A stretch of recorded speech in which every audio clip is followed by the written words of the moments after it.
दोस्तों, उत्तर प्रदेश का सियासी माहौल लगातार गर्म होता जा रहा है और जिस तरह से यहां हवाएं चेंज हो रही हैं वो समाजवादी पार्टी के लिए खुशखबरी लेकर आ रही हैं, लेकिन उत्तर प्रदेश में भारतीय जनता पार्टी के लिए उतनी ही बड़ी मुसीबत भी लेकर आ रही हैं। एक तरफ सीएम योगी आदित्यनाथ जो कि अपनी कुर्सी के लिए दिल्ली तक दौड़ लगा रहे हैं, अपनी चाहते हैं कि वो कुर्सी जैसे तैसे बची रहे, 2027 में भी वो अपने चेहरे को ही आगे रखना चाहते हैं। तो दूसरी तरफ उन्हीं की पार्टी में हमने देखा कि किस तरह से केशव प्रसाद मौर्य जो कि डिप्टी सीएम है इस वक्त, वो चाहते हैं उनकी कुर्सी को हड़प लेना और ऐसे में आपस में ही गुत्थम गुत्था चल रही है। दूसरी तरफ एनडीए का जो कुनबा है वो भी अपने आप में दरकने लगा है और इस कदर दरक रहा है कि हर आए दिन के साथ में कोई ना कोई खबर आ जाती है कि इस दल के अंदर बगावत हो गई है। एक खबर और आ गई है दोस्तों, और ये खबर सुनकर आपके भी होश फाख्ता हो जाएंगे। जिस तरह से उत्तर प्रदेश में एनडीए का कुनबा दरक रहा था और भी ज्यादा इसमें दरार दिखाई देने लगी है। नमस्कार, मेरा नाम हिमांशु मिश्रा है, आप देख रहे हैं 4PM न्यूज नेटवर्क। दोस्तों, शुरू से देखिए तो जयंत चौधरी की पार्टी हो, ओपी राजभर की पार्टी हो और उसके बाद अनुप्रिया पटेल, जी हां, अपना दल एस भी अपने आप में सरवाइव करता हुआ दिखाई दे रहा है। उनकी पार्टी में भी एक बहुत बड़ा बम फटा है और उनके अध्यक्ष ने, जो प्रदेश अध्यक्ष हैं, उन्होंने इस्तीफा दे दिया है और आरोप जो लगाए हैं वो अपने आप में काफी गंभीर है। उन आरोपों से आपको अवगत कराऊंगा, उनकी बाइट सुनाऊंगा, उनका बयान सुनाऊंगा कि आखिरकार वो क्या कह रहे थे। लेकिन उससे पहले ये जानना बहुत जरूरी हो जाता है कि उत्तर प्रदेश के अंदर आखिरकार चल क्या रहा है। दरअसल उत्तर प्रदेश के अंदर अगर आप देखेंगे तो परिस्थितियां समाजवादी पार्टी के लिए अनुकूल होती जा रही हैं और इन्हीं अनुकूल होती परिस्थितियों के बीच में जो एनडीए का कुनबा है वो लगातार खिसकता हुआ जा रहा है। एनडीए में लगातार दरार पड़ती हुई जा रही है। एनडीए के जो दल हैं उनमें लगातार इस्तीफों का दौर चला है। जयंत चौधरी की पार्टी में अगर आप देखेंगे तो जिस तरह से वक्फ का मामला उठा और उसके बाद वक्फ के समर्थन के मद्देनजर उनके कई नेता पार्टी छोड़कर चले गए। समाजवादी पार्टी को सीधे तौर पर फायदा हुआ, उनकी पार्टी में जाकर लोग बैठ गए। इसके अलावा अगर आप देखेंगे भारतीय जनता पार्टी में अगर टूट हो रही है या फिर बीएसपी में टूट हो रही है तो वहां के नेता भी जा रहे हैं कहां? समाजवादी पार्टी के अंदर। ओपी राजभर की पार्टी टूटी, वो भी सब कहां जा रहे हैं? वो भी किसको देख रहे हैं? वो भी समाजवादी पार्टी को देख रहे हैं, अखिलेश यादव को देख रहे हैं। यहां पर अगर कोई भी पार्टी टूट रही है उत्तर प्रदेश के अंदर, अगर आप देख रहे हैं तो सीधा फायदा समाजवादी पार्टी को हो रहा है। उनका कुनबा लगातार बढ़ता जा रहा है। इसी के मद्देनजर अब एक और इस्तीफा हो गया है और यह इस्तीफा अपने आप में बहुत ही अहम है, क्योंकि किसी पार्टी का प्रदेश अध्यक्ष इस्तीफा देकर चला जाए और कहे कि मैं समाजवादी पार्टी में जा रहा हूं, कितनी बड़ी थूथू है दोस्तों। और दोस्तों, मैं इस बात का जिक्र बार बार करता हूं कि जो सत्ता में है वो अगर छोड़कर जा रहे हैं उन लोगों के पास जो विपक्ष में बैठे हैं, तो अपने आप में कितनी बड़ी कमी है, कितनी बड़ी खामी है, कितनी अहमियत उन नेताओं को दी गई है, ये अपने आप में कोई बताने वाली बात नहीं है दोस्तों।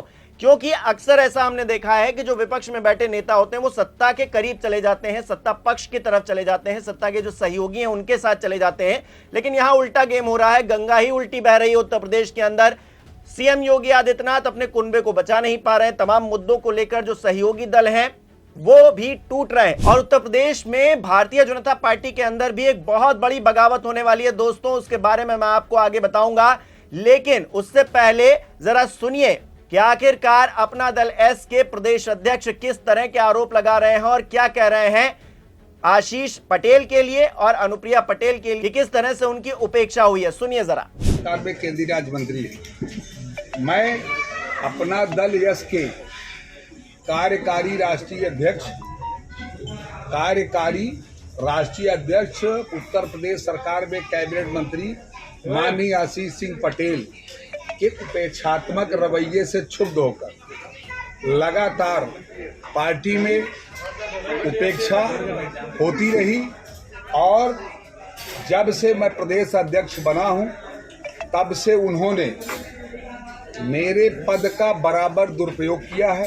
तो दोस्तों, सुना आपने कि किस तरह से राजकुमार पाल आरोप लगा रहे हैं अपनी पार्टी के ही शीर्ष नेतृत्व पर। अब ये उनका लेटर भी देख लीजिए, यानी कि लिखित तौर पर उन्होंने क्या कहा है उसको भी देख लीजिए। तो ये देखिए, अपना दल एस का लेटर है, इस पर लिखा हुआ है सबसे ऊपर, सेवा में माननीय श्रीमती अनुप्रिया पटेल जी, राष्ट्रीय अध्यक्ष एवं केंद्रीय राज्य मंत्री भारत सरकार में वो राज्य मंत्री अनुप्रिया पटेल आप सभी जानते हैं। विषय के अनवरत लिखा गया है कि अपना दल सोनेलाल पटेल उत्तर प्रदेश के प्रदेश अध्यक्ष एवं प्राथमिक सदस्यता से त्याग पत्र दिए जाने के संदर्भ में नीचे लिखा गया है, महोदया जी, लगातार हो रही उपेक्षा एवं परम पूज्य बाबा साहेब डॉक्टर भीमराव अंबेडकर यशकाई डॉक्टर सोनेलाल पटेल जी की पवित्र विचारधारा से अपना दल एस भटक जाने के कारण मैं प्रदेश अध्यक्ष एवं प्राथमिक सदस्यता से त्यागपत्र दे रहा हूं। उक्त संबंध में कई बार अवगत कराया, लेकिन मेरी बातों विचारों की अनसुनी कर दी गई। अतः आप मेरा त्यागपत्र स्वीकार करने की कृपा करें। आपके नेतृत्व में सौहार्दपूर्ण वातावरण में काम करने के लिए मौका मिला, इसके लिए आपको बहुत बहुत धन्यवाद। नीचे दिनांक लिखी हुई है 6 तारीख 5 और 2025 का जो साल है वो लिखा हुआ है। दूसरी तरफ राजकुमार पाल का साइन है, सिग्नेचर है, उनका स्टैंप लिखा हुआ है। तो दोस्तों आपने देखा कि किस तरह से 6/5/2025 को राजकुमार पाल इस्तीफा देकर चले जाते हैं, इस्तीफा मुंह पर फेंक कर चले जाते हैं और कहते हैं कि मेरी उपेक्षा हो रही है तो मैं जा रहा हूं। दूसरी तरफ एक कंपैरिजन भी सोशल मीडिया पर होने लगा है, जिसके तहत कहा गया कि 6/5/2025 को राजकुमार पाल जा रहे हैं पार्टी से, अपना दल से इस्तीफा दे रहे हैं। तो दूसरी तरफ एक साल पहले सेम डेट सेम महीना यानी कि 6/5/2024 को श्यामलाल पाल जो कि समाजवादी पार्टी के प्रदेश अध्यक्ष हैं, उन्होंने पार्टी को ज्वाइन किया, यानी कि उनको अध्यक्ष के तौर पर नियुक्त किया गया था। तो अपने आप में एक कंपैरिजन भी सोशल मीडिया पर साफ तौर से दिखाई दे रहा है। एक तारीख एक ही महीना लेकिन साल बदला हुआ, लेकिन दो परिस्थितियां ये दिखा रहा है। एक तो समाजवादी पार्टी में श्यामलाल पाल न सिर्फ उनको अध्यक्ष नियुक्त किया जा रहा है, सम्मान भी किया जा रहा है पीडीए फैमिली में। दूसरी तरफ आप देख रहे हैं कि राजकुमार पाल 6/5/2025 को इस्तीफा दे रहे हैं, लेकिन उनका भी सम्मान होने की पूरी संभावना नजर आ रही है और ऐलान कर दिया गया है कि समाजवादी पार्टी में वो ज्वाइन कर रहे हैं। यानी कि पीडीए का जो कुनबा है उत्तर प्रदेश में अखिलेश यादव का, वो और भी बढ़ने जा रहा है। एक और पाल नेता जो कि बड़े नेता के तौर पर उनकी पहचान है, अपना दल एस में उन्होंने सेवाएं दी हैं अध्यक्ष के तौर पर और अब वो पार्टी से अलग हो चुके हैं और अब जा रहे हैं समाजवादी पार्टी में। इस खबर को देखिए दोस्तों, इस खबर में दोस्तों लिखा है कि अपना दल सोनेलाल को बड़ा झटका लगा है। प्रदेश अध्यक्ष राजकुमार पाल ने मंगलवार को बड़ा फैसला लिया है और पद और पार्टी दोनों से इस्तीफा दे दिया है। सूत्रों की माने तो 10 मई को वो समाजवादी पार्टी में शामिल होंगे।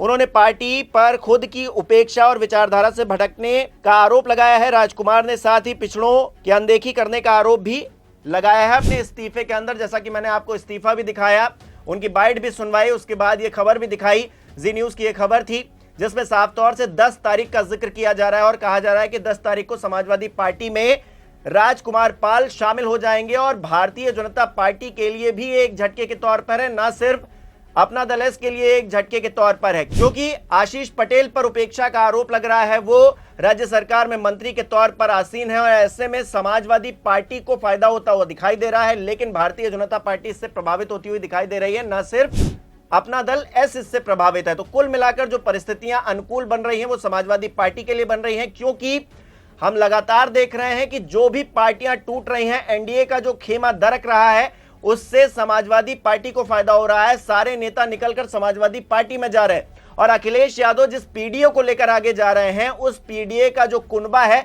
वो लगातार बढ़ता हुआ दिखाई दे रहा है, अपने आप में स्प्रेड होता हुआ दिखाई दे रहा है और जो नेता इधर से उधर जा रहे हैं उनका भरपूर स्वागत भी किया जा रहा है, सम्मान किया जा रहा है अखिलेश यादव की तरफ से। साफ तौर से 2027 की तैयारी दिखाई दे रही है। तो दूसरी तरफ भारतीय जनता पार्टी अपने आप में उलझती हुई, टूटती हुई, बिखरती हुई दिखाई दे रही है, क्योंकि बाबा की कुर्सी खुद ही खतरे में है। उनके लिए साजिशें उन्हीं की पार्टी के नेता करने शुरू कर चुके हैं और बाबा अपनी कुर्सी बचाने के लिए दिल्ली तक दौड़ लगा रहे हैं। तो उधर डिप्टी सीएम केशव प्रसाद मौर्य अपने आप में खेल किए जा रहे हैं। बाबा की कुर्सी पर वो खुद बैठना चाहते हैं। 2017 से उनकी ख्वाहिश है, लेकिन अभी तक पूरी नहीं हो पाई है। उनको लगता है कि 2027 में शायद ये ख्वाहिश पूरी हो जाए, क्योंकि लोकसभा चुनाव के जिस तरह के नतीजे आए उसके बाद बाबा घिरते हुए दिखाई दिए और अभी तक वो उससे निकलते हुए बाहर दिखाई नहीं दिए। अब तो जो संघ का साथ अब तक मिलता था वो भी दिखाई नहीं दिया। मोहन भागवत साहब जो है लखनऊ तक आते हैं लेकिन उनसे मुलाकात नहीं करते, तो एक नाराजगी ये भी दिखाई देती है।